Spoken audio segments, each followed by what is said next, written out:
Guys, so when I was a kid, 10 years old, this was my dream RC car. Trouble is, I didn't have much money and I couldn't afford it. So I saved up for a couple of years and then I bought this instead, the Tamiya Manta Ray. But now that I'm a little bit older, now I can afford one. So we've bought one, we're going to put it together and then we're going to take it out for a rip and see what I was missing out on when I was 10 years old. So the Manta Ray is more of like a beginner RC car, plastic tub chassis, plastic shock towers, the Top Force Evolution. It's based on the Manta Ray, but it's got a few goodies. So let's stop waffling, get it unboxed, get it built, and then take it out for a rip. Yes! By the way, this is a recent Manta Ray re-release that I built on this channel a couple of years ago. This here was actually my original Manta Ray, and I'd done what I thought at the time were upgrades, and I probably made it worse. So we got Top Force Evolution shock towers, we have Meccano turnbuckles, more Meccano, more Meccano, more Meccano, and I barely made enough money to keep this thing going, so we did stuff like this. Alright,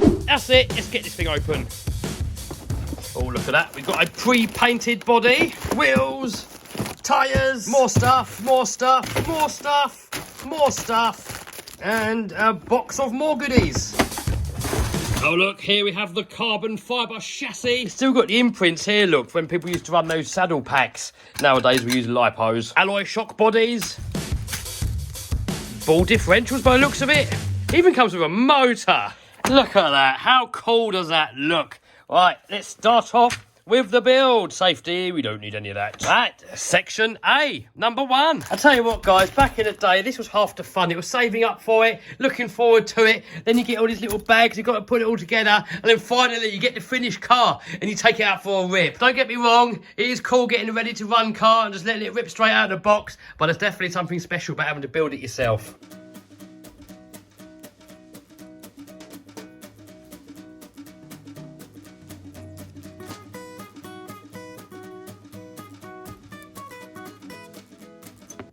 Oh, damn it.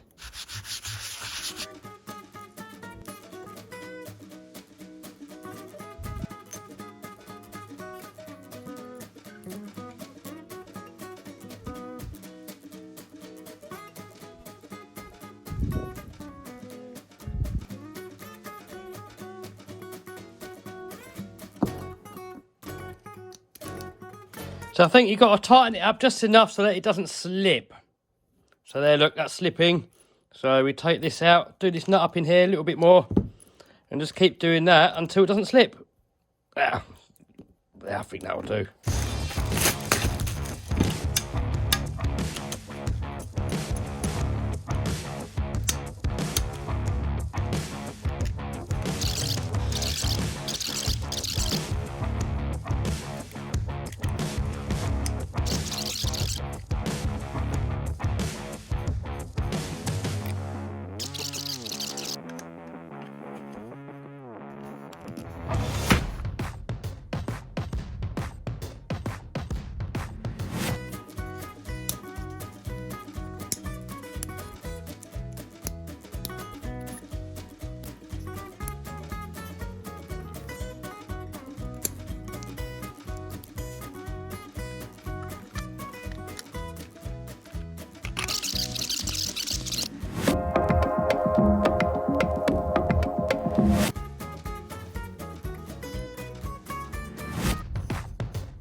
So next, we've got to build the front differentials. Exactly the same as the rear ones. I'm not going to bother filming it.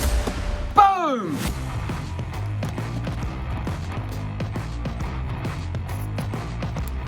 So here we have all the gears and stuff to make a one-way front end. The trouble is with that, when you hit the brakes, you haven't got any brakes on the front. You've only got brakes on the rear, so it's going to be like doing a handbrake turn. So I'm just going to put the conventional one in there so that you've got brakes on the front and the rear. So here's how the one-way bearing works. So when it moves one way, it freewheels, and when it moves the other way, it locks up and it turns the whole thing. So to run it, you would just swap that gear with that gear. So look at that, it freewheels. But we prefer it solid.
Here we can see some bubbles, so we've got to wait for this bubble to come to the top it up a bit more, put the lid on, and then do the same to all the other ones. So there we go, we've had it chilling for a bit, so next we need to get a 7mm gap down here. Get a little bit more oil in there. Wait for the bubblage to disappear, and this rubber thingy-majig, and oh, we've got mess coming. Mess is arriving, and then we can get the lid on.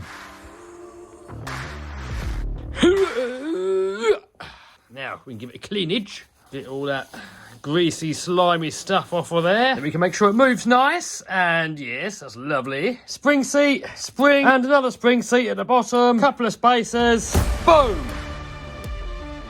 So here we've got the front and the rear shocks. They're almost the same, but they're a little bit different. And I actually did it wrong. I had to do it again. The front shocks have this little spacer inside. I actually put them together without the spacer and had to take it all apart again. Also on the rear shocks, they have this little aluminium spacer in the... Hold on. Oh, look, got this little aluminium spacer there. Front shocks don't have it.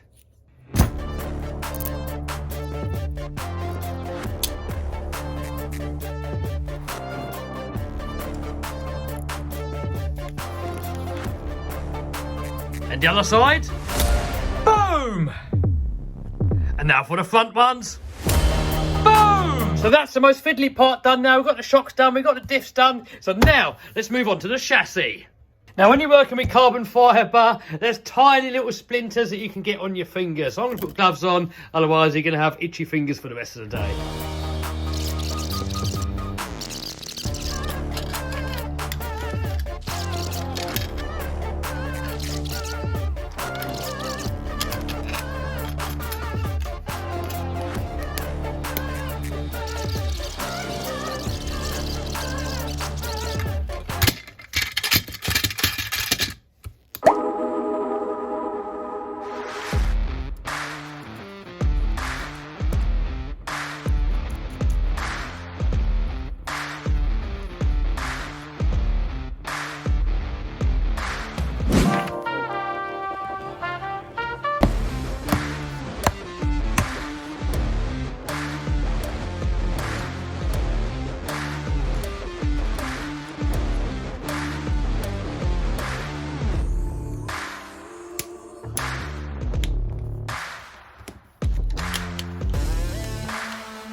So next we've got to fit the steering servo. For that I'm going to use one of these Fast Tech super high-end servos. I've never used one before. So in this build we're going to put it in and see what it's all about. Check it out guys, it's all metal cased. metal geared, it's brushless, and here are some specifications. Now, I'm not going to bore you with all the techno babble, so I'm just going to put a link down below where you can get all the specifications and also where you can buy one from. And also, I'm going to put a link down below where you can get the car from and everything else that you see in this video.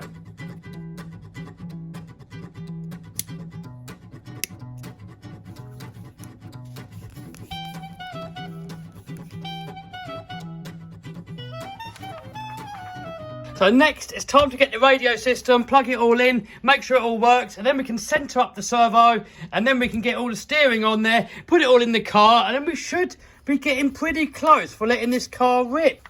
So then we've got the tyres, body, stickers, and I think we'll be pretty much actually there. So here we've got the speed controller that comes with a kit. I'm going to use my trusty Dumbo radio. I'm going to put a link to this down below if you want to know more info. It's dirt cheap, it's got a crazy amount of range, and you can bind an unlimited amount of these to that controller as you like. So if you've got 100 different RC cars, you can put a Dumbo receiver in each of them, bind each receiver to that, and it's all going to work. There's no model memories, but it's no big deal. All you got to do every time you plug it into a different model, you just got to twiddle about with a couple of trims, maybe a servo reverse, and you're good to go. So the speed controller plugs into channel 2, servo into channel 1. We have a Tamiya connector that I don't really use. Let's see what we got in the LiPo safe.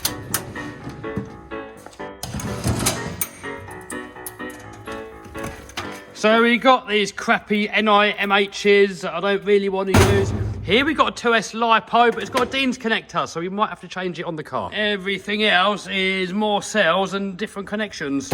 All right, this is what's going in. So off with a Tamiya warranty and on with an equally as crappy connector.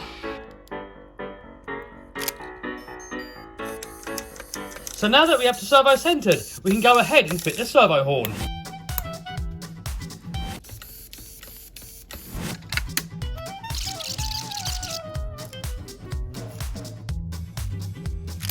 So we've got a spare cable here. This is if we later on want to run it in brushless, which we're probably going to do. It's probably going to be a bit slow on this motor. We're going to run it like this first, see how it goes. If we need more performance, we can go brushless.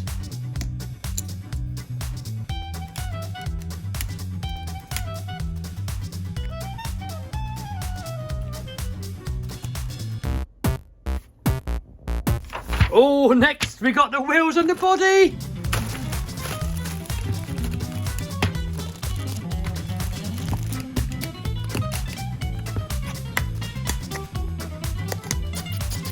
Now with these Tamiya tyres, there's never been any foams in there, and they never really tell you to glue them on, so I guess that's just how you run it. Alright, let's do the other ones. Boom!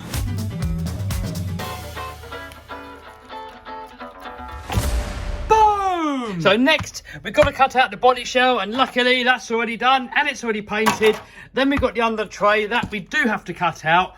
I'm not going to fill it just yet, because I've got a funny feeling I'm going to have to move the battery. So the battery is supposed to go here.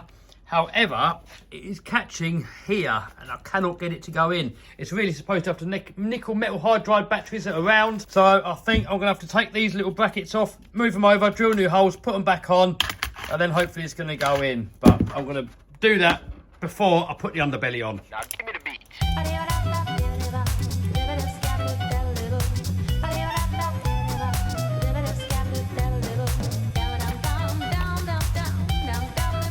Oh, check it out, guys. It looks almost finished. All we got to do now, put some stickers on it, and then plug the battery in and see if it works. This would have been nice if they would have had the stickers pre-cut.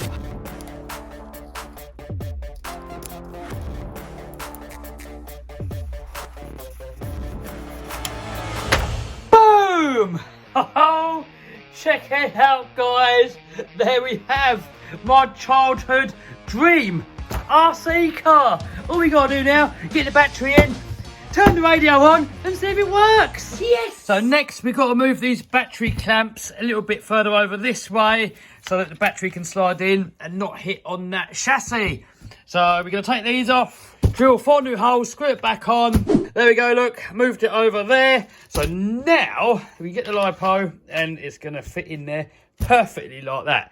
Next, We've got to set it up so it works with the radio, and I'm not very good with all this lot. And Vinny doesn't know yet. Oh, no. He's come over to say hello. No. But he's got to set it up now. How are we going to do that? I don't know. Hang on. I can't be bothered to read it all. Yeah. hammer. You're a beginner, start with a little one. I can do that. I think I've been stitched up. Possibly. Brush this speed controller on a brushed motor. Is it? Right, that works. Oh, see, that's what it's doing. Hold on, it's going forward now. It's going backwards yesterday. Yeah, basically it is calibrating. It says it all in there. I gave up on it. Right, this is where it could get funny. It says apply throttle, full throttle, and press the set button. Nothing's happened. Is it not supposed to do something? Beep or? I don't know. Oh, what are you doing, man? Oh, that's it. Well done. Dude. Oh, look, we've got an anti-runaway device now. You've got to think of these problems after they happen, haven't you? At this rate, they're gonna think we're staging it. We ain't staging it. You make things worse, though, by taking the piss. How many adults does it need to set up a toy car? Apply full brake. There, it's working? Maybe. Give it some power. Ooh. Oh, you done it. Ooh. Is that flat out? Yeah. Why is it jolty? Is it in brushless mode? Why is it doing that? So it tells you on here how to get it out of brushless mode and put it into brushed mode somewhere. Okay, maybe we should have done it first. Maybe. I don't know. Give me a bigger hammer. Not holding out much hope. It's all jumpy, isn't it? What's it doing now? Steering's running the wrong way. Nothing now. Nothing? Nothing. Ah. Get a Tamiya, they said. It'll be great, they said. So Vinny is convinced that the problem is with this Dumbo radio, but I don't believe him. Vinny reckons bind it up to the Noble. So now Vinny is going to put that, hopefully in there, Somehow. and bind it all up and then see if it works or if we still got the same problem. I'm kind of guessing we're going to have the same problems. What do you reckon? No. No, okay. Right, we'll get him in and we'll see. And then we're going to take it racing to your club. Well. If I'm allowed. I'm going to win. I don't think you'll win. I'm going to win. It's a Tamiya. Who won't win? It's not race winning. It's a Top Force Evolution. Carbon fibre. We're going to win. Lipo. You won't win. Right. Hold on. Out the way. I'll get it in. Ready? Boom! Resorted to YouTube for assistance. We are not experts. All right. I think Vinny has possibly sorted it. Think it. Yeah, go on. Oh. You think there's something in this room making cars have runaways? There might be something in this room causing it. You reckon? Well, maybe, because a few cars have done it recently. Oh. It just buggers off. Oh. ESC has no signal input. Check transmitter switch. You've cut it off. Yeah, we did cut the switch off because they just get in the way, don't they? That's not happy, is it?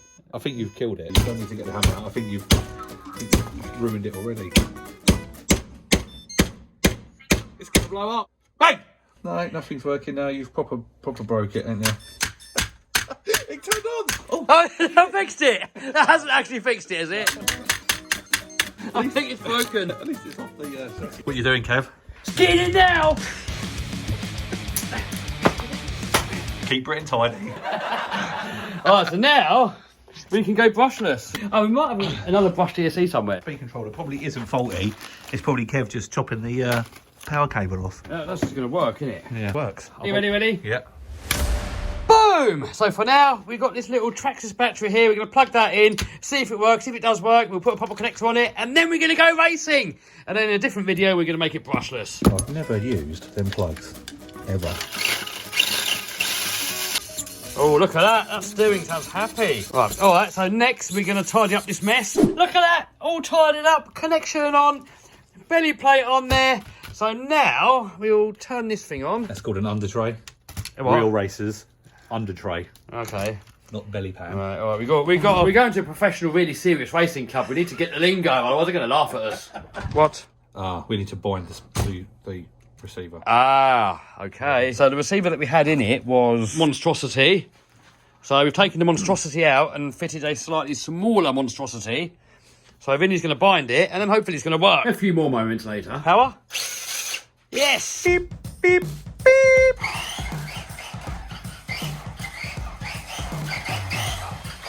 All right, here we are, on location. And it's all very professional. Vinny's actually running it. So how does all this lot work? Basically, that's the program we use to time there. Everybody has a transponder in their car. They go past the loop is halfway down the straight. Every time they go past, in. Oh, right. Which So is their race. and I'm Bruno. You are Bruno. I have changed it on the computer though. Oh, so I'm not So Bruno anymore. when the results come out, it will say Kevin. Anyway, we have on-cam footage on there. Batteries all strapped in there. We've got our lap counter plugged in there. Here's Vinny's weapon. Right, guided tour, what we got? Oh, this one's just a cheap budget one. 8.5. Toro speed controller. Banggood servo? No, definitely not a Banggood. Not for a race car. Come on. No, is that not a Banggood? No. That's an Ecotech, isn't it? KO. No, it's a KO. How much was that? Oh, too much. I can get an Eco Boost for $20. He's probably just as good. Let's see how the professionals do it.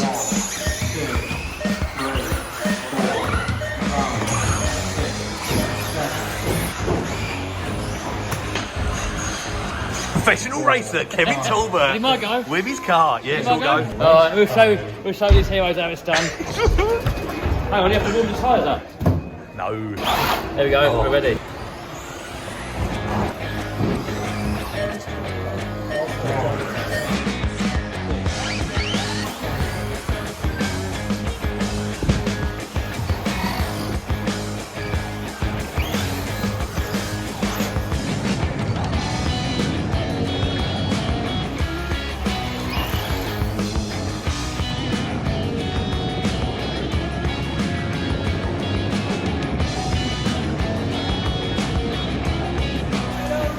The concentration on that face.